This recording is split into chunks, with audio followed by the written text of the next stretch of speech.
you. This is the Community Wellness Committee. It is September. It's a month. It's a month. We're here. We made it to January. It's February 5th. It's a Wednesday at 6:01. And Councilmember Moshe Campoli, are you here? I am here. Thank you. Councilmember McHugh, are you here? I am here. I'm here. Katie Lepari-Shu, I'm also here.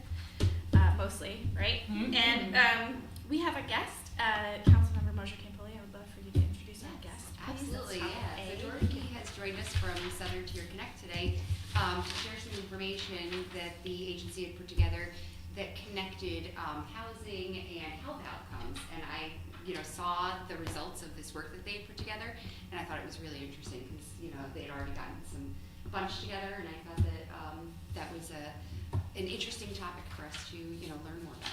Good. Thank you for arranging that. Thank you again for coming. I'm excited to hear about it. So, the floor is yours, I guess. Yeah. I'm just gonna give you guys what I printed out, just so you can have. This is going to be a little bit of a PowerPoint. Thank you. Quick thing, and then the checklist that we were talking about, and one of the things that we use to kind of screen our members. So, Oh, cool. are you at all familiar with Southern Tier Connect and what we do? I'm not really. So we are a care coordination organization, and we work with individuals in our community who have developmental disabilities. Okay. That is basically a disability that they were born with or diagnosed with under the age of 22. Okay. Hey. And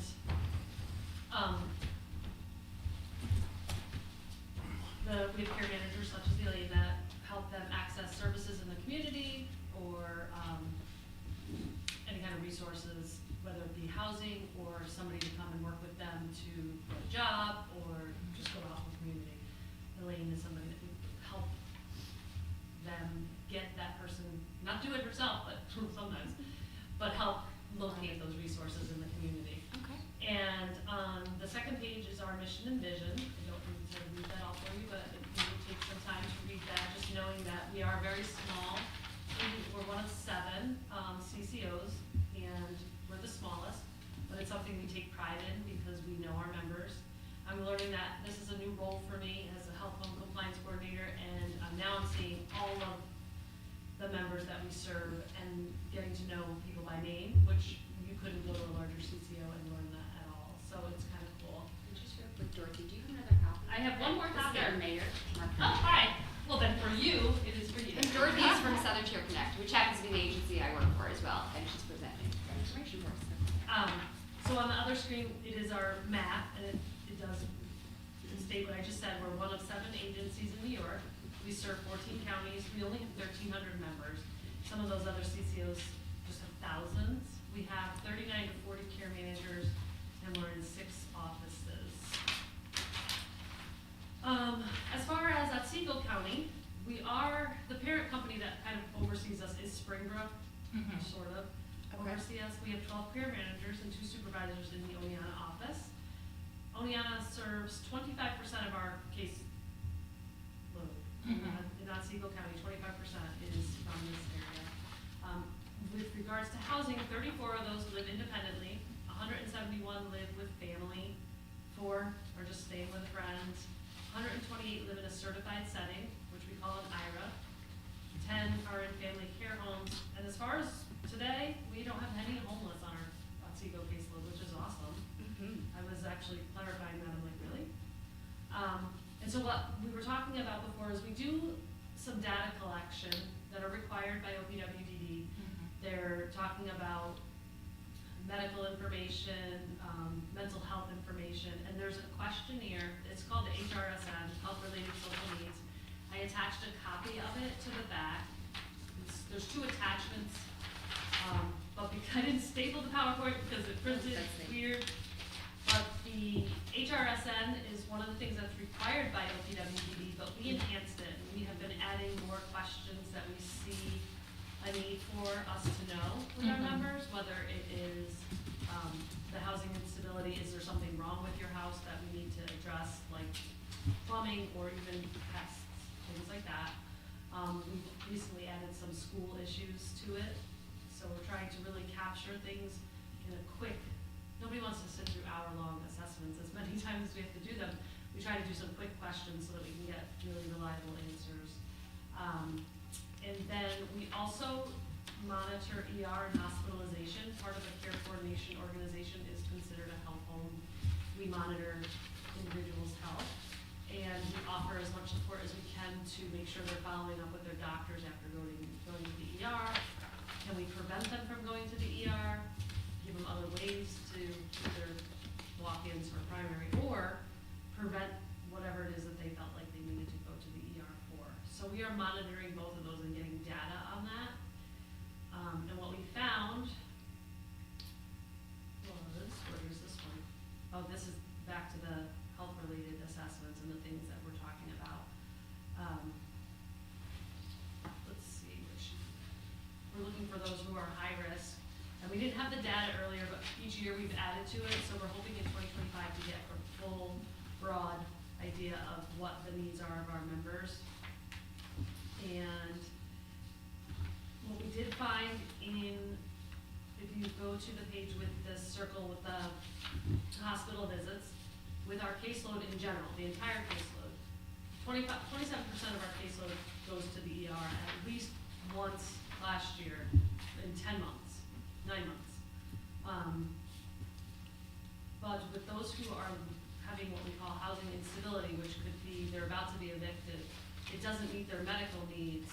We have some that are crawling upstairs because they don't have access to a one-story home, or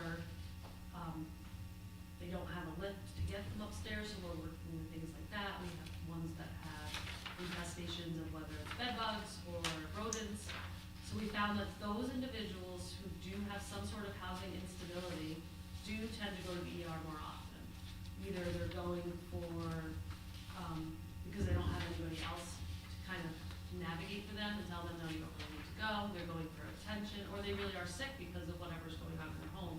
And so we found that that is the case. So what we're doing is we've implemented a housing checklist, which is one of the other documents that I've attached. And we're trying to get we are getting our care managers into the home more often. As the years have gone on with our program, it used to be you go into the homes once a quarter and see the member every month. Over the years, prior to COVID, that decreased to once a quarter. And I don't know how often it was in the home. Yeah, it's once a year at least now. Once a year. Yeah. And then during COVID, it was video, of course. And now it's video and in person based on the family's needs or wants, not needs, wants. But we're trying to go back a little bit. We're trying to backstep because you're not getting into the homes. We're like, yeah, don't come over. We'll meet here, we'll meet there, let's go. And so we're not seeing what's going on in the home. We're not trying to be invasive, but we're trying to see if there's a high risk for something to happen to this member. And we've done 70 of these checklists. We just implemented it January 1st. We've already done 70 something from our caseload. We've already seen things that the member didn't know, or the care manager didn't know, because the member was just like, no, we can go here, and we didn't have a reason to suspect, so they never went into the home. So we're trying to get back into that so we can see how everybody is living. Again, not to be invasive. If your house doesn't look like it has any outward issues, we're not gonna go snooping around. We're looking for those things that are gonna lead to a major problem going forward. So we've implemented that. It's only been a month and a half, but we hope at the end of this year, to take that data and implement change. I should back up. We are taking that data, we're implementing what we call a housing navigator. If somebody has even one check mark on that list, they're meeting with their supervisor, the care manager is meeting with their supervisor to discuss how can we help them. If the stairway is broken, a handrail, what can we do for them? Who can we connect them with to get that fixed? Are their smoke detectors not working? Who can we work with to get them replaced? If they have 3 or more, we're then going another step. We have housing navigators that will work more closely and one-on-one with the care managers and really try to access any resource possible to try to get these people to stable housing, in hopes that mental health crises can go down and medical ER visits can go down because their home is stable. We were just talking about it. We just wanna go home, and if your home isn't someplace that you feel safe and are healthy, you're gonna go outward, ERs have more crises, so that is our plan, and as care manager, we're hoping those with developmental disabilities, they don't have the supports some of us might have, so we are those supports for them, and we're hoping to prevent those ER visits and homelessness for sure. So, kind of round out there. Any questions on that? I know I kind of talk in circles sometimes. No, I don't think so. I mean, I found it very easy to follow, but it's a lot to kind of, I wasn't, and I feel, I'm sorry that I didn't know you worked there, but to not really, going from not really knowing much about the organization to what you just told us and just sort of absorbing it. Yeah, so I don't have anything right now. I'd like to just think about it for a second. So Springbrook being your parent company, does that put any restrictions on you? No, they, back in 2018, they had to separate more to just like an overseer. I don't even know what we use from them.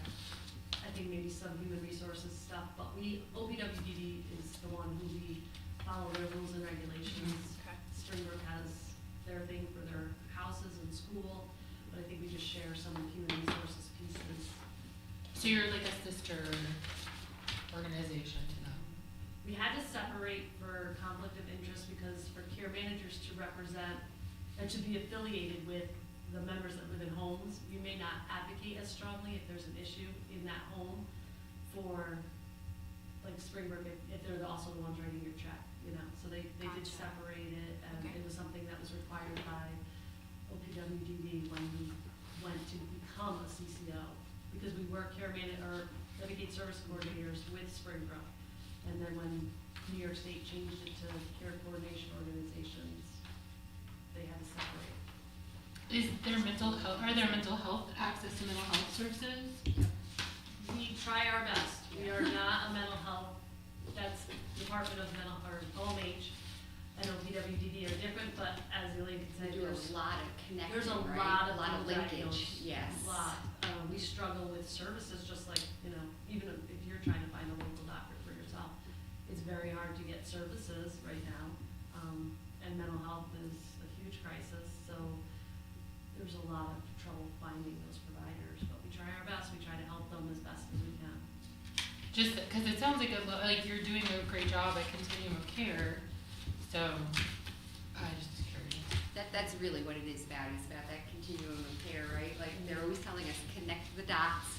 That's a big thing, once we see a need, we have to continue to, follow through and make sure, even if the services are available, that we're making the efforts to find those. And I know like one of the pages that I found really interesting was like the housing instability, the hospitalization ones, mental Yeah. health, because it really showed, like clearly demonstrates, visually, the impact and the connection that these things have, and how having stable housing can lead to healthier outcomes. And these numbers are before we did our housing checklist and before we did our enhanced HRSN, so we're hoping to have a larger pool of data to give an even more accurate representation. And when we presented this to OPWDD, among all the other 7 CCOs with some other issues that were going on, they were very impressed that we took this step and started kind of doing that proactive look, because everybody kind of is in that reactive mode because we're so bogged down with everything else, so we're really trying to be proactive.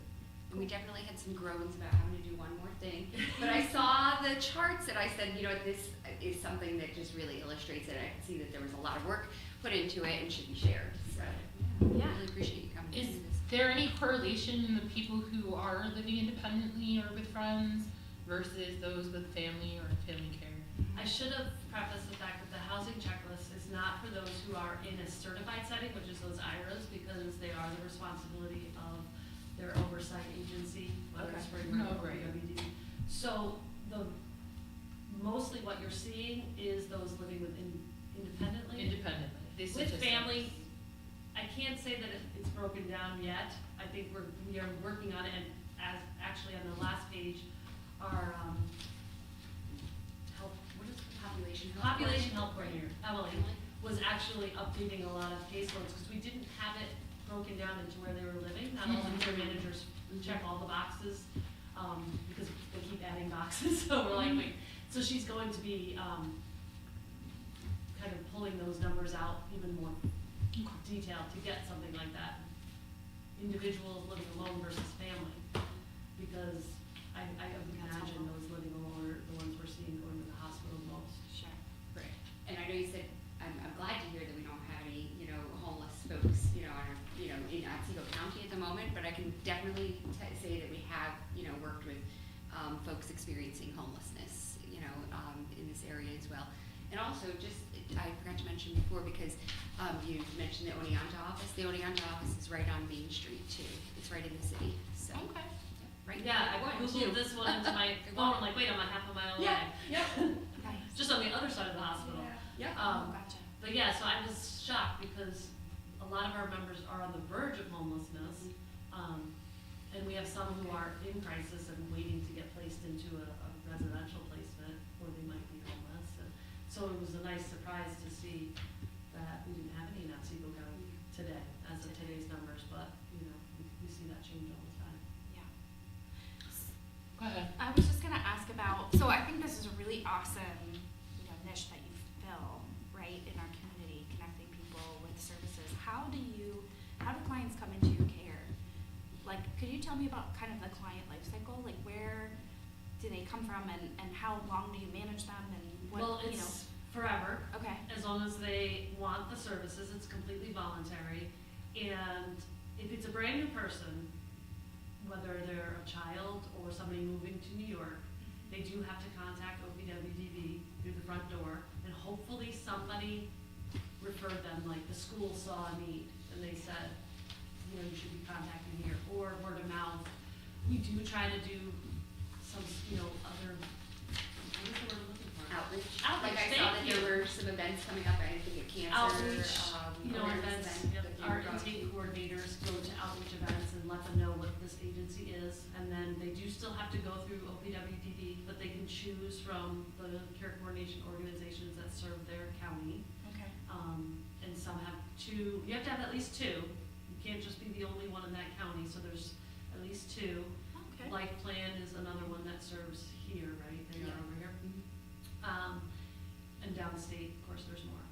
And then we have an intake coordinator who helps them with the steps of eligibility, and that is getting paperwork from the school, paperwork from a psychologist that might have diagnosed them, or a geneticist, special reports that diagnose them with a developmental disability. And then they become a member on our agency, and we do a meeting with them initially, learn about them, what are their goals in life, what do they want to do, where are they at now, and how can we help them get there. And there is no end date to services for a member, as long as they remain in an eligible setting, which is in the community. They go to, if they're incarcerated for over 30 days, they do get disenrolled, but they can always reapply Okay. when they're discharged. If they go into a nursing home, that's another ineligible setting. But otherwise, if they're in the community or in a certified residence, they can remain a member. Okay. So we get transfers from other CCOs. They hear about something from a friend, they want to try our agency, maybe because we have better outreach, we talk to them more often, we're not bogged down with thousands and thousands of cases, so we get them that way as well. Okay. And approximately how many clients for each case manager? I mean, I did the math, but I'm sure it's not. I currently have evenly 38 split. on my caseload. Wow. The goal So is. a couple of them are coverages too, because we have some Yes. folks out on like maternity leave. Yep. So, I'd say 38 is, we try, I say we, like I haven't even anything to do with it, but that would be the maximum. yeah. I think 36 is average, but we have some that have less if they're new or there's, for whatever reason. And we have some that are holding on to a little bit more because in Oneonta, apparently there's something in the water and people keep having babies. So care managers have been out for that, and So so I think my caseloads- typical number is 35, Yeah. because once we get over 35, then they start to, They're also Word. rated, they're also like Yes, rated, I yes. guess is a good word. Okay. They have a tier level, 1 through 4, and 4 are those that you have to see every single month because they have either a lot of behavioral or a lot of health needs, and so they really want that care manager more involved. Mhm. Ironically, that's not necessarily the one that needs the most attention. We have a lot who are those individuals who are living alone and in crisis for other reasons, who we could talk to daily and could be really time consuming. And that tier 4 that we're supposed to see, and I don't say supposed to as in we don't want to, but we have to meet the requirements of OPWDD. They have family that are like, I don't really need to see you, I'm good, I got this under control. But we still have to, they're not weighted the way that we would like to see them weighted, because we really do have somebody who has 38 on their caseload, and 10 of them just went into crisis. You're not getting your work done, there's just no way. Right. Yeah. I'm interested to understand, like, what percent, and maybe this is a hard number that you can't pin down, but like, what percent are like actively in crisis or in unstable housing at any given time? It varies. Sure. When I switched positions, just to give you an example, and then you can speak to your experience, I switched from a care manager for 5 years to this role in September, and I'm like, somebody take my caseload, you're gonna love it. I had everything managed. I had no control. I'm nothing going on. Person took over, she's been crisis after crisis, a member passed away, somebody else has got dementia and her entire house is, people have to be placed elsewhere. There's just been nonstop crisis after crisis. And I'm like, there was nothing. And it's not her fault, it's just how they ebb and flow. You can't, I'd say 2, if on average, kind of have a little bit more needs. Mm-hmm. I don't even know, that's so hard to say, because I did have 2 high needs, but they weren't in crisis, they're just high needs. It varies. What do you think? I would agree. It comes in waves. It comes. It goes. does come in waves, And for I gotta sure. say, like January, like especially was tough. I think on the general population, and I think everybody's feeling it, especially down to our caseloads. So I mean, I think there is a bit of a seasonal component to it too. Okay. Certain times of year, school transitions, things like that can impact. And it but- depends on that caseload, because I had 30-year-old males, mostly. I had one Yeah. school age, so school time never bothered, Yeah. never was an issue, never, Okay. the Christmas, the holidays, there's more financial needs, so Yeah. people are asking us if we can help them find resources either for meals, for Thanksgiving, or money for Christmas gifts, things like that. It really does vary. Okay. I've got several people on my caseload who cycle through mental health, crises. So For the people that are kind of at the spot of possible eviction, or like they're facing that possibly, like what are your next steps, or like and or how can other organizations and or the city support you in figuring out? Well, we struggle with if it's a legal eviction, obviously, so we have to make sure that the law is being followed. And we do have one of our coworkers' husbands, an attorney, so we go to him and he has some tenant rights that he helps us navigate. Okay. The eviction it's funding. It's like if we get some subsidies from OPWDD for people who are eligible. They do get part of their rent paid for if they're eligible. So we look to those. But I can't pinpoint what, and maybe you can, Elaine, because in my area, the evictions that I've looked at were due to the family wouldn't get rid of a pet that they weren't supposed to have, or they're not keeping it as clean as they're supposed to, so the landlord is threatening eviction. So that becomes our responsibility to help them find somebody who can either help them clean their apartment, or rehome their pet, or can we find you a new place to live? And can we find first and last month's rent? Because that's not easy for somebody who's Right. on SSI and, living below the means in this area, below their means, so. it's So really no a matter one's of on like connecting with- HUD or Section Yes. 8 Oh, or- yeah, We have to absolutely. apply for that, I'm sorry. Okay. We do have to apply for that as well, before seeking OPWDD services. And I'm not familiar with Otsego County. In Norwich and Shenango County, there was a waiting list, of course. Section There's 8 like- is closed, yeah. actually. It's been It's closed closed since here. last March. I know Yeah. Binghamton is closed, and time I look, they're like, you can't even Yeah, no, Yeah. fill exactly. anything out. So that is a huge issue Yeah. because OPWDD requires that we apply, Yeah. and they really want us to utilize other sources, just like everybody You else. want to be the funder of last resort, Funder of right? last resort. So, sorry, I didn't know that you guys had that closed here. Yeah, So- it's been closed since March. And so really, like, what we are required to do when somebody is facing, you know, a crisis like a housing crisis is connect them with services to try to find them, you know, a solution to whatever the issue is. Like, I can say that I've faced, you know, As best as we folks can. losing housing because they had a fight with the friend that they're living with. You know, things like that happen. You know, I have even helped somebody who had a severe hoarding, you know, issue and was not able to maintain themselves living independently, get emergency placement, you know, from, you know, As somebody. much as you can get with Somebody, emergency placement. yeah, no, and it was real close because I remember OPWDD looking and saying, you know, on paper, this person looks hugely independent, and they are, but they're just not able to maintain that aspect of their, you know, well-being, and so they got emergency placement within a week, you know, to avoid the sheriff's knocking on their door for a legal eviction. Which is interesting, because that doesn't always happen, because Yeah. they say we don't have emergency housing. You can't kick somebody out, you don't have a room, you don't have a room. Yeah. And certified housing is for those who Very have limited. a need for somebody to take care of their personal hygiene, you know, do most of their personal hygiene, manage their medical. You know, they're not for a higher functioning individual who could potentially live on their own, but just can't. So. Yeah.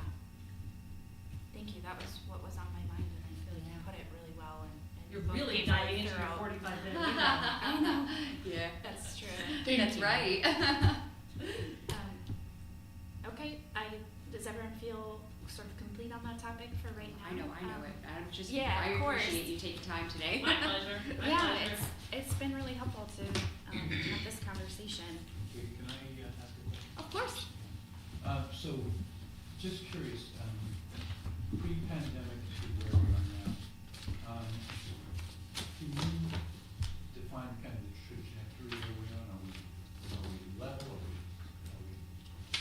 There's a huge need for, our members are housebound because we don't have individuals applying to work with them.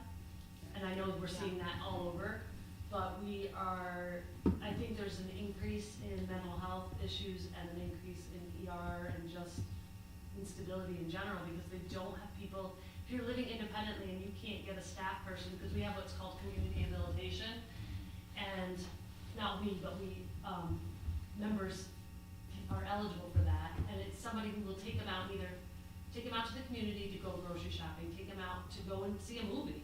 What fun stuff do you wanna do?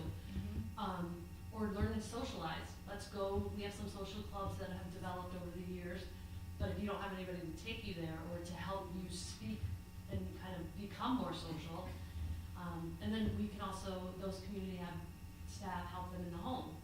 Let's keep you on task, let's teach you how to wash dishes, clean your room, things like that to maintain a home. Let's teach you how to do your billing and pay your bills and things like that. So it's a broad spectrum that they can help our members with, but for every agency we are connected with, they don't have staff. The other thing that happened too during the pandemic is that all of the site-based programs shut down and took years to reopen, many of them not at the capacity that they shut down at the beginning of the pandemic. So what happened is young people, especially who graduated during that time, or anybody who had any kind of transition during that time, has had a really difficult time finding any kind of day supports, you know? That's the other question I wanted to ask. Whether or not you're seeing kind of a shift in the demographics in terms of the challenges.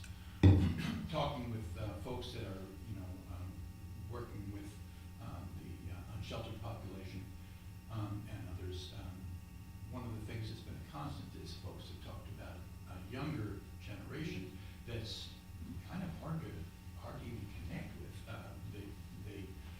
Because of the impact of the pandemic and because of any number of other factors, they're kind of untethered, and that's presented a lot of challenges. And I don't know, from looking quickly at the material, we have an older demographic, obviously, in the city. I'm going out to about a third of our residents are over 65. But in any case, so I'm just wondering, you know, where, has there been a shift in the demographics in terms of your challenges? And are you working with a smaller population of elders than you used to, or, you know, is there any kind of flux in the demographics? I'm gonna be honest, I don't have an answer to that. I do know that, and I do know from what I see now, I have that middle age that we're dealing with a lot of ER visits. I mean, and by middle, it's middle of the road, it's like 30 to 65 that we're seeing an increase in ER visits and such. But I feel like our population, for what I've experienced, is they're either in school or they're not. And then it's what are their challenges for what I've experienced, because their resources and what they're eligible to receive are similar regardless of age once they're out of school. And I work with a lot of young people, teens, and Mine young is all adults. older You kids, know, so a lot of teen and young adult males especially, and definity an increase in mental health needs has been noted across the board. And volunteer opportunities is hugely lacking, because some of them, they'll never get a paid job, but that fulfillment they get from just a little volunteer work, and I'm not sure how it is in Otsego County, but there's nothing in Shenango County. They're tapped out. But that might be something that we could help out with. Totally. Right? Because That's we've been talking talking about volunteerism, which I did find out that United Way does not have a volunteer database anymore, but that's something that, you know. Even a couple hours a week Yep. would make a huge, they get so excited, a lot of our members, just to have that responsibility and have somebody count on them for anything, Cool. Yeah. you know, something we take for granted, you know. So those positions, and I do have to wrap up because I want to get to I like know. planning, Yeah. but those Hey, I was positions. done. I know. Those positions Sorry, that I we mean, were it's too interesting. talking about with like, you know, taking someone to a movie or Yeah. teaching them how to do the dishes. Like, so what, are those paid positions? Yes. Where are they Oh my advertised? gosh, How? I'm gonna let, because your time is Uh-huh. running out, she can cover, we have I can get you some self-direction, which information. is Yeah. like a huge, we can give a lot more money through self-direction, and then there's agency supported. And I feel like for your time constraints, Uh-huh. she's going to Yeah. have the ability to give you more in-depth, maybe off the clock or off the Yep. record or at your next meeting or just Okay. whatever. Yeah. Not because I wanna cut you short, but because there's a lot I could go into. Yeah. Okay. And she has all that knowledge. Yeah, we could delve into that though, for sure. Yeah, And I can we'll get circle some back to that. People can hire, if they have a friend they wanna hire, Mhm. they can send them where to go and they can get hired. And people are making $25 an hour. Yeah. Okay, that was gonna be my other question is what's the pay like? It depends That's on pretty how good. you go, what Depends route. on, yeah, some are minimum wage, but Okay. some of these positions, but that's where I can get some details. Okay. Yeah. Do you need a high school diploma? High school diploma usually and a driver's license, right? I got, Generally. the person that but- takes care of my daughter, I got an exemption because she doesn't have a Oh, GED. okay. So I don't wanna say for sure, but I think Okay. some are pretty strict. Yeah. I do think you need a driver's license for sure because you're gonna be hopefully, you know, transporting that member out and about in the community. Is there a certain age range? I think they have to be 18, You would have to be 18. Okay. but that would be up to the agency, and we do actually, I think we might still have a printout where we can get an updated one that gave that hiring Yeah. requirements. Okay. Julia. Yeah, I was gonna say, just to control. Thank you. My pleasure, I'm glad that I could enlighten you a little bit, and I know, I told her to expect, you know, like 5-10 minutes, you know. I'm not This is a nervous. thorough discussion, so. yeah, no, it's I good. enjoyed it, I was glad to, and if there's follow-up questions, certainly she can email us, and we'll get it to our data analyst people. Okay. Thank you, and have a safe drive home. Thank you all. Have a good night. Bye. You too. Thank you. So I just want to move on as swiftly as we can to the goal setting and just coordination, because I know that like Wednesdays are not great for Shannon. Right. They are not the best for me, but I mean I can do it, but I just figured if we're gonna maybe we should. Yeah, I'm not set on Wednesdays, so we can. Okay. So what is the best day of the week for you, and then we'll cross-reference it with Carrie's master schedule. That's funny because I just tried to move a bunch. I don't know that I have. Oh, it really? Wednesday. Oh. Wednesday. Are we a little bit like? I mean, are you guys opposed to doing later? wanna keep it the same time, or earlier even? What are you guys open to? Alternate times too. Oh, look at this. How long do we typically run for? I told my husband an hour 15. Yeah, So hour more, 15. more than an hour, okay. Yeah, little more. usually. So then probably later would be better. Okay, but you want to stay on Wednesday? Do you look at, what do you think, 6:30, 7?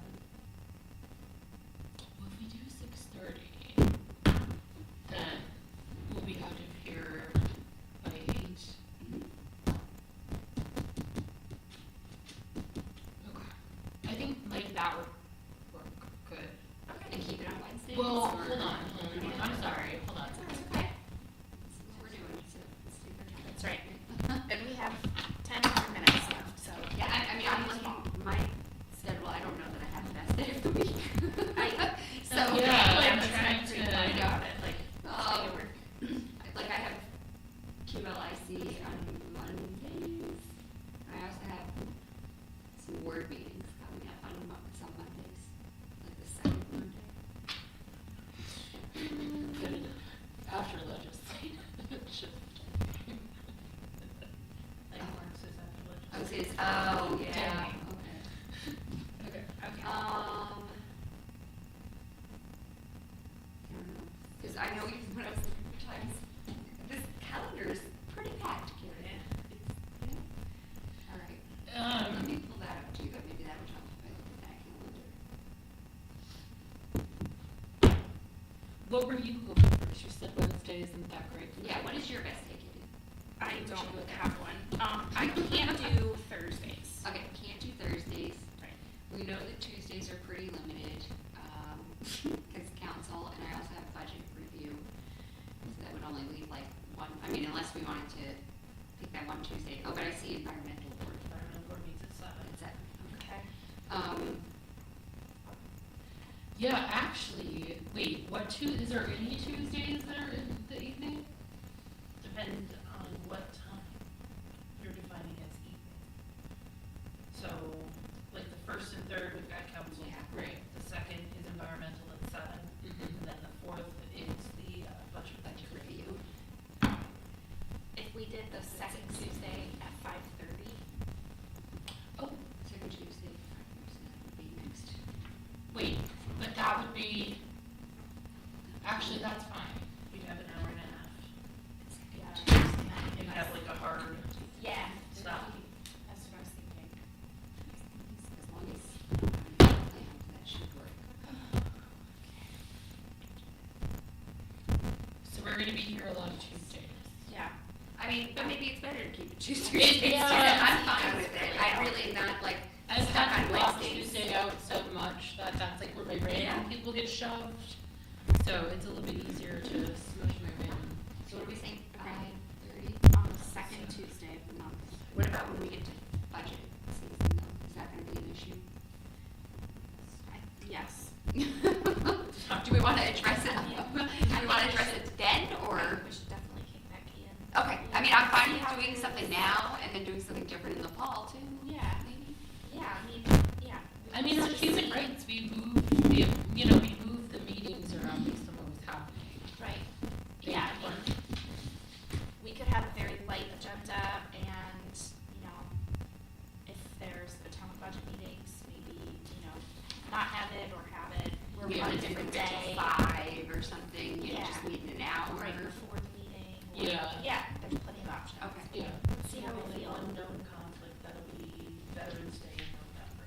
Oh, okay. So, Well, that's in the fall, when we're in the middle of budget season. Great, When we're so- talking about, we probably Already need to, flexible. it was already a defined conflict. Okay, Right. so our next meeting then would be March 11th? Yep. Is that right? Okay. at 5:30. Tuesday, March 11th. 5:30, you said, right? Yeah. So it would be Tuesdays mostly. Okay. Okay. That worked out. So the next thing that I wanted to talk about within this next topic is, so I guess brief history of this committee is, I was not one of the founding members. The founding members, held a summit of community organizations that provide services. That was at SUNY Oneonta. I attended that. It was pretty cool. It was great, very informative. And then after that, there were sort of these like mini breakout summits that were. Oh yeah, I think I remember that happening. I think Human Rights went to some of it. Oh, that's possible. Yeah. Yeah. So we had one on food insecurity, children's mental health, and so basically just getting organizations together that operate in that space, very school district, and just hearing from people who live in those worlds, you know, what the challenges were to try to understand the way that the city and this committee could help. Dr. Georgeson often comes, she couldn't be here this time, but she's a really great resource too, and I think very wise, and I appreciate her perspective a lot of times. So, yeah, basically, kind of out at the outset, there were a couple things that were determined, and it was that through conversation with the chief of police, that, you know, in terms of cycle breaking, focusing on the health and well-being of the children in our community is probably the most impactful strategy that we could take. And also that there's value in just getting people together to talk about what's going on, to like spark ideas. And I feel like we just see that here, you know, with this, like, I didn't know about this organization, and now I do. I have some ideas and ways that we can connect with other people and, you know, try to make a difference. So I think that that's awesome. So Elaine has been really, I think, taking the ball and running with it in terms of coordinating guests to come to the meetings. Well, as you heard, a lot of what I do is referrals and That's making a right. connection with all these places. So every time I talk to somebody and they say something interesting, I'm like, hey, would you like to tell the community wellness, committee about that? So I'll keep an eye out. Yeah, I have a couple of very other much. folks that I was kind of chatting with. So. Cool. It's very, very much appreciated. One thing that I would love to do, I think, as we go forward personally, is just coordinate more with the county. I know that you attend a lot. Yeah, and I went today, so we can talk about what that looks like and what is expected, so that I can get a better sense of like what would be helpful too. Cool. That sounds really good. And then so the other thing is, and part of the like aha that I had was that one of the threads that runs through this is that a lot of the organizations are struggling with volunteers, like having enough volunteers. And so hearing that there's an organization with people who want to volunteer is like, yes, send them to us.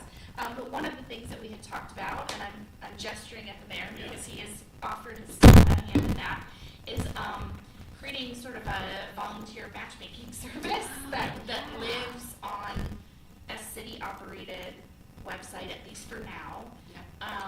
That would be able to say, you know, I have some time on Tuesday. Oh, you know, this food bank needs volunteers on Tuesday, and then, you know, coordinate volunteers that way.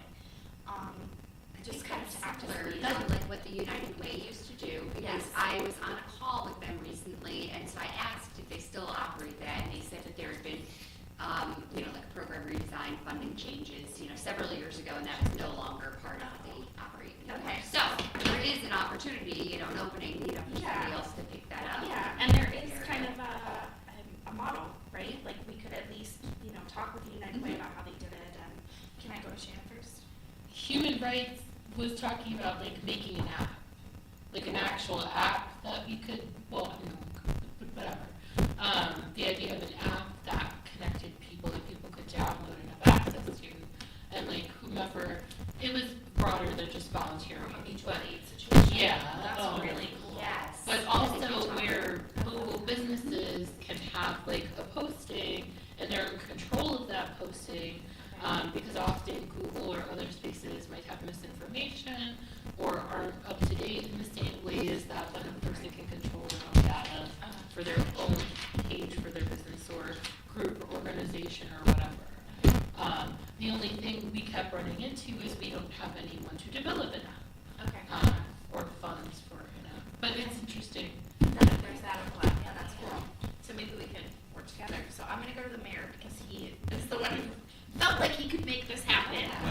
sort of had the same idea, like, oh, this is great, but like, we're not website developers. Well, sure, and my thought was that we have colleges specifically, the only outside that we're meeting regularly, and a minimum of 3 times this has been on my agenda with him. Okay. Literally hand him a sheet of paper with an agenda, and this is what anybody who's best we knows what they do. And he's promised and promised and promised again, and I'll meet with him next week. Okay. And I'll land on it with both feet. If we had somebody that could be the person with whom I could have him have someone connect, Okay, would be ideal. So I Yeah. don't know if it I'm is, happy to do it. is there somebody that I can literally refer Sure. somebody to? Yeah, just to talk about the idea and then I'll. Yeah, because, you know. Yeah, I was gonna say, if I can help, Similar to what you're talking about, Shannon, was Yeah. the idea of essentially a filterable database that Yeah. could be accessed by both the folks that had volunteer opportunities and the folks that want to volunteer. Right, so for what, where we took it a step further was that, you know, there's a certain age group who's utilizing the website, and that the app would probably be more favorable to younger populations. Okay. And people who can access it. Can we I'll connect report on back. the types of things that you want this thing to do so that I can give them? Because we'll talk before I Oh. talk to whoever at the college. Yeah, Okay. yes, yes. Okay, Katie, I'll report back to you on the other side of my conversation. That sounds great. I feel like we're gonna get somewhere. Yes. I'm so excited. This I think would be really great, and if there's anything I can do to help, let me know. Okay. Okay. Sounds good. Well, thanks for coming, Sharon. Yes. I would say we'll see you in March. We'll see Thank you for well before understanding. then. Oh, yeah. Oh, Yeah, I yes. know. Oh, yes. Yep. Bye, Carrie. All right, guys. Great to have see you. Bye. Bye. So that's really exciting because that's something that I think would really benefit the community. I love that Shannon took it to a place of like, who do we want to use this and how can they access that information and make it Yes. more accessible? That's cool. And I can ask the Human Rights Commission. I didn't hear that come up, but that's something I can certainly, ask more about because I've only been to one meeting now. So, yeah. That would be great. Thank you. Okay, so in terms of like where we want to take this in the future, I'm bummed that we didn't get to have the whole conversation with Shannon, but I just want to kind of close the loop here, at least for today, for us. Like, what are you, I know that we've talked about it a little bit, but if you have anything that you want to say in terms of like goal setting for the group. I think that continuing to do, like what we've done as far as, like you said, having guests, I think that's been very, led to a lot of interesting discussions and brought to light things that we hadn't thought about. So I'd like to continue to do that, and I'd be happy to, continue to invite guests. And I think continuing, I will continue to report back on some of these other, like mental health and other, updates that I get. The other thing with the Otsego County Board and the connection there, I want to talk a little bit more, like I said, about like what would be helpful for us here, because I know so far, like I've been able to get reports on, like from DSS with the number of homeless and their efforts there and the warming station, things like that have been helpful. But I'm sure that there's probably some other things too that would be helpful here as well as other places. And so just continuing to have that conversation, that I know has been important to the community to know that, we're continuing to address, the needs, community needs like, mental health and homelessness. Cool. That sounds great. I'm just taking some notes. Yep.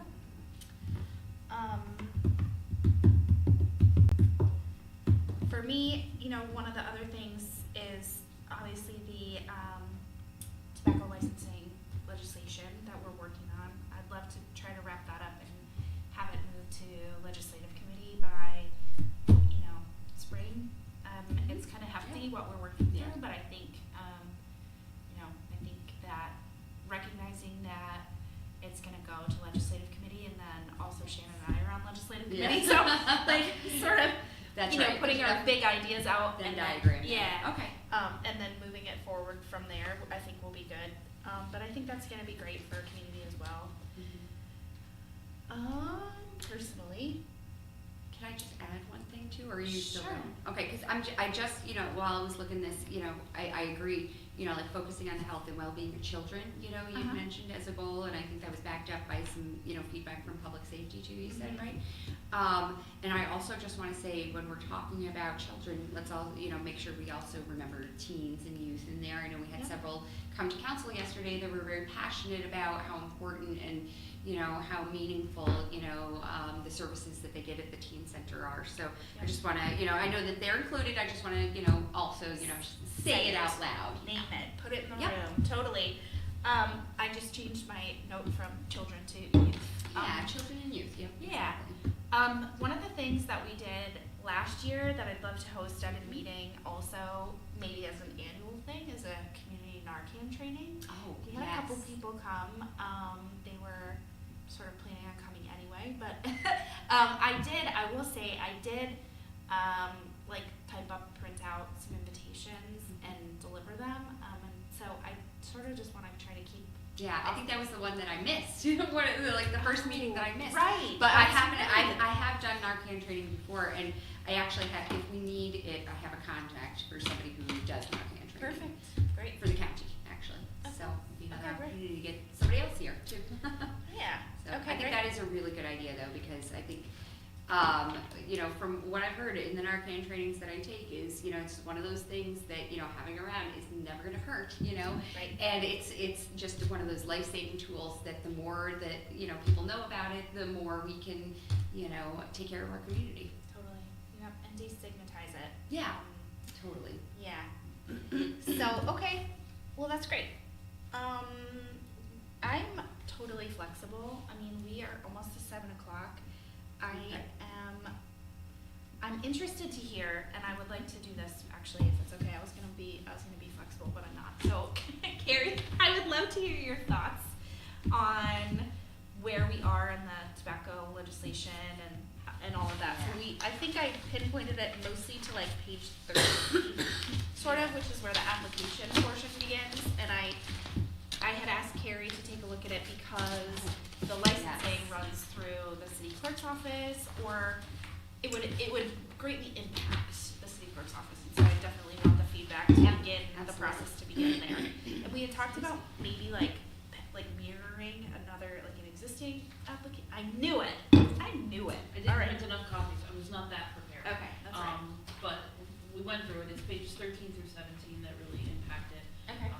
We stuck with New York-based localities just because it's a lot easier that Mhm. way, the same general rules tend to apply. Mm-hmm. So we looked at Town of Bethlehem, Ulster County, and Erie County. And actually, it was surprising that a lot of this is done at the county level, Really? not necessarily the city level, which Okay. it's not Okay. saying Yeah, not no, to no. do it, Yeah, not we to can track, still do it, but Yeah. we did find that in our research, which was kind of neat. The applications stem from, front and back, and some are just simple front page applications, just, hey, tell us what you got going on. Okay. 13, we didn't really have any changes for, it was relatively benign, just indicating that the city clerk's office or the city of Oneonta in general would be the impacted entity. Okay. We did go into, page 15, under denial of application in 7. Uh-huh. It states that, the applicant has not paid the city of Oneonta outstanding fees, fines, penalties, or other charges owed to the city, including the fee for the tobacco retail license. So the one thing I wanted to make sure that was considered is that, does this impact our codes fees as well? If they have an outstanding fine, if they have an outstanding Okay. tax bill, water bill, sewer bill, is that going to detract from their ability to get a license if we're looking at it as it's written? Yeah. Then, I have parking ticket? Question mark, question mark? Oh, okay. Because like, yeah, if you have a parking if ticket. you have a parking ticket, it's. You have to pay your parking ticket and then you can get Yeah. out. Yeah. Which So, I um, kind of like, but I'm kind of a stickler, so. And I'm not, it would not take a huge amount of time, but it would add extra time Okay. to go through each Yeah. department to see, Gotcha. what is outstanding and things of that nature. Can I So- ask a follow-up question? Sure. Is that something that like the Tyler Synergy strategy would help with, Ooh. like, oh, I've Is told it? you Oh, about did that it here. work? That's Did Did good you to wanna know. do it again? Cause I've been Okay. kind of like, hey, Okay. by the way. Um, But is that something yeah. we do for other applications too, just out of curiosity? Not to that extent. Okay. We don't look at But there's other- some precedent for, yeah, Yes. okay, all right. Yes, Okay. mostly in our park system, if they Okay. have outstanding reservation fees or application fees that they haven't paid, then we don't necessarily deny, but we strongly encourage they pay before they rent the space again. Okay, Page 16, under the fee for license, they had indicated that they wanted an actual non-refundable application fee set. uh-huh, I'd like to mirror the language that we're using in the other laws and ordinances, which indicates that it's in an amount that's set from time to time by the council. okay, got it. Then that gets placed on the fee schedule and it allows us some flexibility in there. Time to time, love it.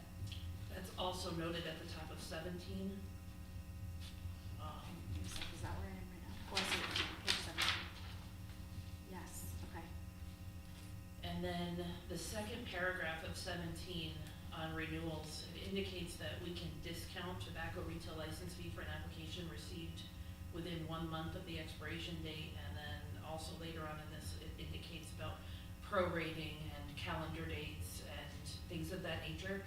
I'd like to ask if we do this, that we do it from 1 year from the date that the license is issued. Mm. So we're not running into that Okay. prorating and having, Yeah. okay, you're only Yeah. doing this for 9 months versus the full year. Yeah, that makes sense. I have it crossed out, so Agreed. I'm glad. And then, we do not, for any other of our licenses, give a discount for early renewal.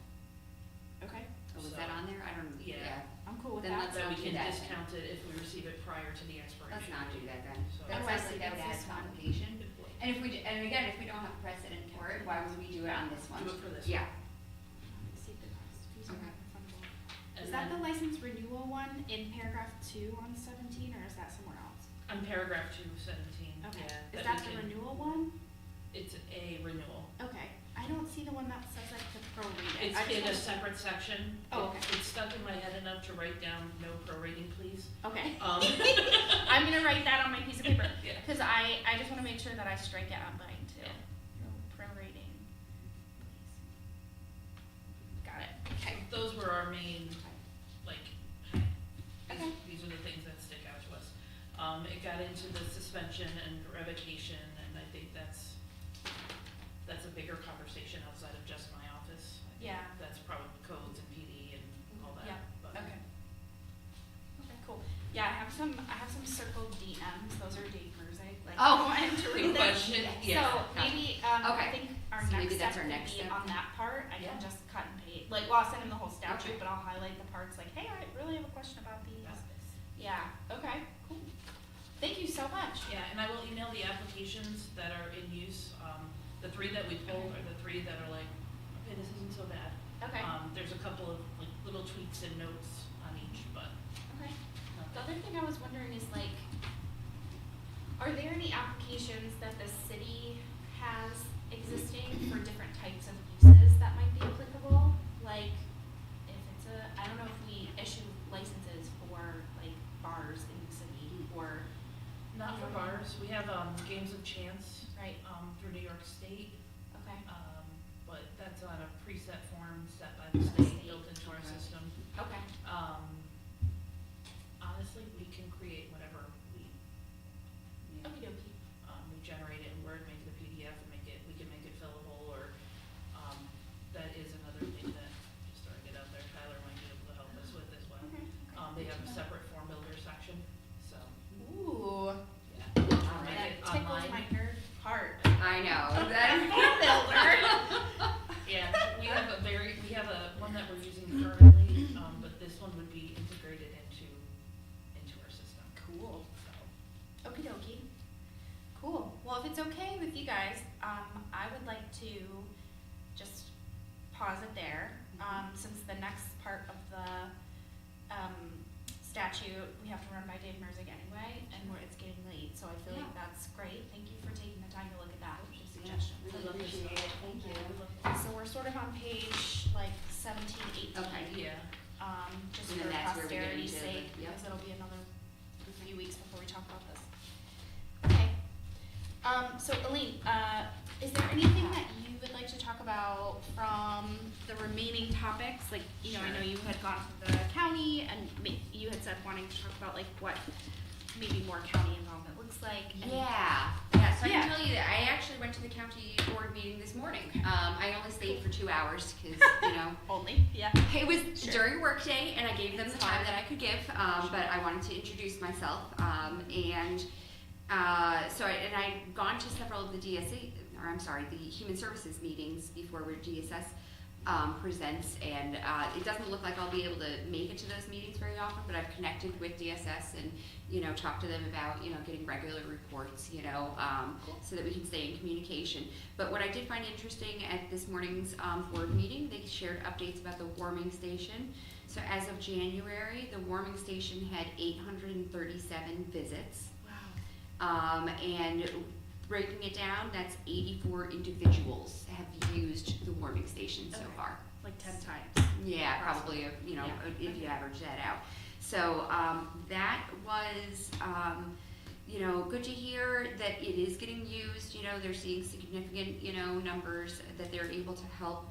However, I think all of these departments are very worried right now, because a lot of these programs are, hinged on federal funding, and they're very concerned about the future of these programs. So that's something to be aware of, because we know how impactful this has been on our community, and that's definitely a worry for the individuals that it assists in the wellness of the community at large.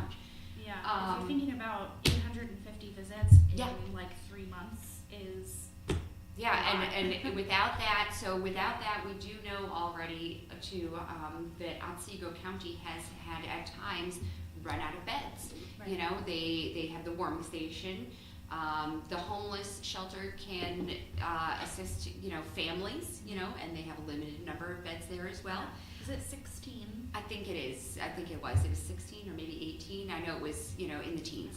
And then, on Code Blue nights, when the temperature gets down below a certain number of degrees, then if folks present themselves, they have to be provided housing, and they will be placed in local motels. And when Otsego County runs out of beds, they will refer people out of the county, and they've had to do that before because they have run out of spaces. And unfortunately, that also ends up costing the county more money, of course, to, transfer people to other locations. We sorry to interrupt. So, We received a letter from the manager of it was the Lord's Table. feeding Your program. safe haven. Your safe Yeah. haven, thank you. Just about like the extreme cost associated with housing and feeding the individuals in this county who Yeah. need those services. So anyway, so I guess I say that to validate that yes, it's a very Yeah. expensive thing, and then also to sort of go back to defining our work as how can we help people find stability so Yeah. that there's kind of the only way to bring that down really is to provide stability for people who are in crisis. So Yeah, absolutely. Yeah. So, the pit count was completed Yep. in January as well. That's the point in time, count of, number of homeless. And they don't have results yet, but that has been completed. okay. And so I think that's updates around, what I know as far as homeless populations. Do we wanna talk more quickly about like those connections other than just, looking for those ways that we can, continue to support people and, make sure that needs are met so that people aren't in crisis, it sounds like. Yeah, I mean, Yeah. I would love to talk to folks at the county mental health clinic. Mhm. I would love to, I've connected with Tammy from Office of the Aging on Yes, many yep. occasions. I think there's value in understanding the ongoing work, like Renee's question of, how has your work changed over the last couple of years, just understanding, what is impacting these populations, but also the people who are doing the work, what are they seeing, so, One of the things, if you mind, of course, I don't mind. I sit on a lot of these committees, and one of the things that they're seeing at the warming station specifically is new faces. Mhm. Okay. Unidentified folks that, they typically know they're regulars. There are a whole lot Yeah. of new faces now, which is also attractive. So Interesting. one contact that I'm thinking about, I told you I know somebody who does Narcan training, Abigail Mosenthin. She is a public health educator for Otsego County Department of Health. So Okay. that's somebody that we can keep in mind too, you know, Cool. so. Great. Okay.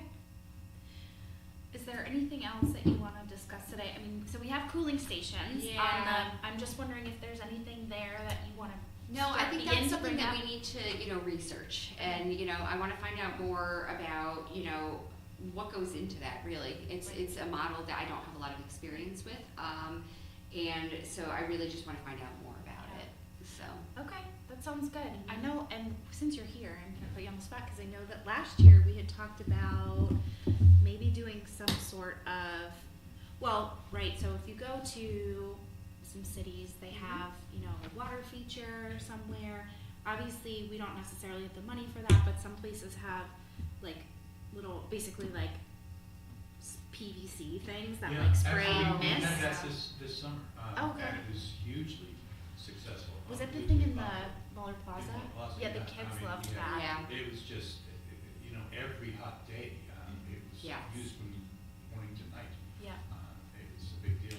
We also, Greg and I have had conversations with a manufacturer who, in New York City, that has created a fire hydrant cover that instead of just the spray that you're familiar with, how, in the 70s, they've just opened up Yeah. Yes. for years, they opened up. In the 70s in New York, when I was living there actually, the fire department would start to install these little sprays and would mitigate some of the water flow, which was a big deal, keeping the water pressure.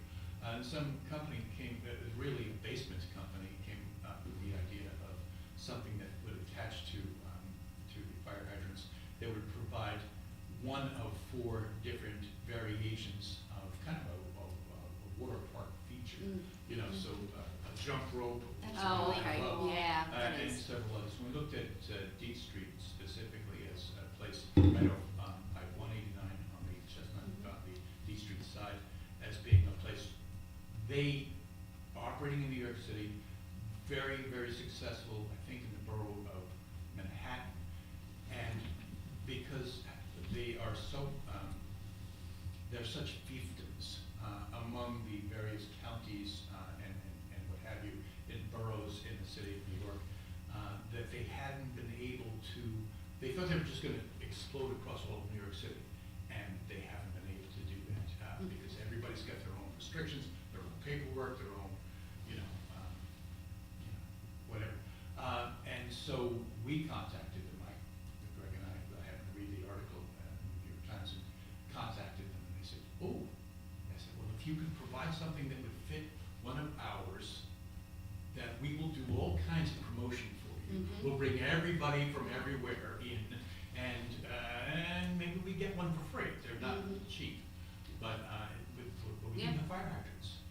What we found is that the thread count on fire hydrants is different from hydrant to hydrant. Oh. And also the way Okay. the fire hydrants are, sometimes they're right at you, 90 degrees, Yeah. and sometimes they're 45 degrees. And so there are a lot of still complications. We're still having a conversation with them, and the idea is that you do for us, and we'll promote the heck out of it and turn it into an upstate opportunity for you. Do we, are our fire hydrants consistent No, across the city? Unfortunately, they're not. Oh, no, cause I'm thinking like, I've often thought, so, last year there was this idea going around, and I would still really like to do it this summer, of like a neighborhood play zone, right? Oh, Where you just yes. like, That's what we're looking at Yeah. with Main Street, Yeah. slides and Oh. the whole thing. I mean, I love, in my neighborhood, I would love to do it on Oak Street, because there isn't a lot of traffic there. There are only like 2 or 3 houses that would be Cherry Street's got impacted. those, That's true. Oh, right. So, and there's a fire hydrant on Oak Street, so as you're saying this, I'm like picturing, you know, that would be really lovely for, if like Yeah. each neighborhood Like, could you could have find a one. spot like in front of Valley View Elementary Yes. School, and it would be like Oh, a that really would be nice spot, right? awesome. Because that's where kids come anyways, playground, Totally, you Yeah, know, they're flat. usually, because they're being built in somebody's basement. Yeah. Literally, they don't Oh. have, they haven't scaled up to, you know, a manufacturing capability to make them inexpensive. They are extremely expensive, and so. How expensive is In the it? thousands, like in the, like, 20,000. Oh my gosh. It could be a crazy amount of money. But what we're looking at is, okay, so what are our partners? Who else, you know, let's look at how many people could use this. And if we can get past the configuration issue, and we can find partners, you know, SUNY and Hardwick and the county and on and on and on, and then we wind up being essentially the proof of concept for taking this upstate. To Then- Shark Tank. Yeah. Then what we wind up being able to get this for is either free or cheap. Gotcha. Cool. Well, it sounds like great. I mean, the other thing I'm thinking is we have like a really top-notch pool that has a really beautiful program run by the YMCA. Their numbers have been going down and down while temperatures have been going up and up. So I think, you know, how can we look at promotion of that as a community? That's an existing, really beautiful facility Absolutely. resource that we have. And it's free to use if you're a city resident, and it's cheap to use if you're not. And you basically just need an ID and a utility bill, which, you know, is for reasons. But but once you've done it, and it's done. So and you can go there all summer. So I think, you know, more promotion of that as well.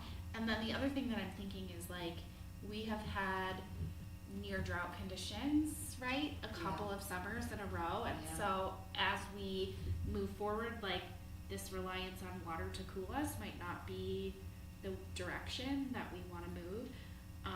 I mean, I love it, and I definitely want to do it, but I just think in terms of thinking comprehensively about how we're going to address extreme heat, water might not be the only Well, solution. and if it is water, misting is a, you know, Right. is a Right, because the much misting is, better use yeah. of a Right. limited amount. And, you know, the idea of recycling Yeah. is, becomes Right. costly as well, but then you have it. Yeah, right. So that's just something to think about because, you know, to your point, learning about cooling stations and what they entail, you know, cold indoor spaces so that people can, you know, hydrate and things like that would be great. So I'll look forward to that next month. And it will continue to get more. I mean, it just, Yeah. it is what it is. I know. Okay, I'm writing a note to myself to look at what makes a cooling station tick. Yeah, I did a quick kind of search, but I think it's gonna just need more delving into it, to find out about it. Yeah, cool. And I can get you some photographic documentation of the stuff we had going on Okay. in the plaza, which Great. is, you know, useful, I think, to see. Yeah. Oh, we participated. Yeah, I had to tear my Oh, did kid. you go down? I had to tear my kid away from that water tunnel Uh-huh. for sure. Yeah. Yeah, he loved that thing. And the bubbles. Every time I went by. And, you know, and it's a busy. funny thing, because Kayla just brought that to the equation, we didn't ask for it, he just said, Mhm. we're gonna do this. And, you know, you can have a $20,000 or $200,000 water feature, or you could have a garden house, and if you're a 6-year-old, Right, you know, that's you're true. perfectly fine with the garden house. Yeah, It's just, you know. play can happen spontaneously, you're right, it Exactly, doesn't right. have to have That's right. expensive, Oh my you know, gosh. setups, you know, Yeah, yeah. yeah. All right, thank you so much We're for gonna wrap allowing up me to also. kind of I'm watch glad you it. came. Yeah. Thank you for coming. I'm gonna go. Okay. I'm late. I think Okay. actually we are probably good for Yeah. today. We'll probably You know what, adjourn I did unless see there's- one other update that I forgot to share when I Sure, was sharing yeah. the other updates, that the Safe Otsego group, that Suicide Awareness Uh-huh. for Everyone group did meet, and, you know, just to back up what we were saying before, they are seeing, a higher significance of mental health hospitalizations, Yeah, okay? So Right. that was at our meeting on January 14th. okay. So they just, you know, are being alerted to, you know, a higher prevalence of needs. Yeah. One of the things that we were doing, I don't remember if I've been on this committee for a while, so I don't remember at what era, right? Mhm. We did have someone from Bassett come regularly to the meetings, and they were sort of looking for ways that they could be a valuable partner Yeah. in community wellness in the city. And one of the things that they had mentioned, I mean, so when you say that, I'm Yeah. thinking about, you know, and even just, you know, we were talking about Southern Tier Connect and folks who are more likely to go into hospitalization or go to the hospital to seek care because of unstable housing. The thing that I'm thinking is like, well, you know, our hospitals are also struggling. Yeah. And so, yeah, I think there's just some value to in maintaining that partnership as a goal of the committee. Agreed. And I think, you know, like one of the things that, like Dorothy was mentioning, like what we see with some of these folks that are having needs that are harder to meet is they're often having co-occurring disorders, right? So the higher needs somebody has, the more difficult it is to meet those needs, you know? I mean, because in the realm of mental health, for instance, we've had providers say that they're not able to work with people who have disabilities, you know, things like that. So, you know, I see what you're saying. Yeah, They yeah. just don't have the They don't have the case capability, freedom, right? you know, they don't have the framework for it, whatever, you know, they're just not, you know, able to, you know, they're not able to meet their needs. And, you know, that happens with mental health, but it happens with a lot of other services too, you know, like Yeah. dental needs, for instance, you know? Right. It's really hard to get into a Impossible. dentist, but especially if you can't sit still and tolerate Right. employment, you know, things like that. That's so true. Yeah. Yeah, that's a really, really good point to make. Thank you. Okay, well, it's been a great Yeah. meeting. So thank you. Yeah. All Thank right, you. we'll do it again Thank next you. month.